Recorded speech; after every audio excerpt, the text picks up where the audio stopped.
Со хуманитарен концерт Сдруженијето на слепи лица од Штип ќе го одбележи 8 ноември, денот на ослободувањето на градот. Покрај естрадните уметници, со своји уметнички точки ќе се представат и дел од слепите лица.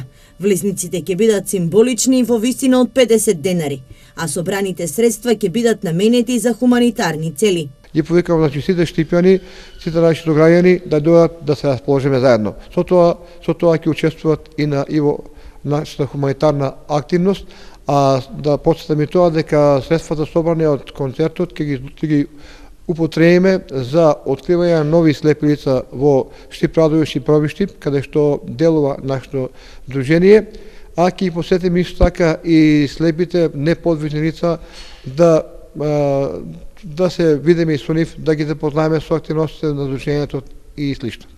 Во меѓувреме соработката помеѓу Домот на културата и Сдруженијето ќе се продлабочи. Се планира во наредниот период да биде потпишан и меморандум за соработка. Меѓу другото, сакам да најавам дека заедно Центарот за култура заедно со Сдруженијето на слепи лица од градот Штип ќе направи еден меморандум за соработка кој што треба да продолжи во понатмошните години. Во Сдруженијето членуваат околу 100 слепи лица. Потребно е подигање на свеста, како на општеството, така и на системот. Годинава за прв пат, новие избори слепите лица гласаа без придружба. Имено сите избирачки места во вториот круг беа обезбедени со шаблон на Браево писмо.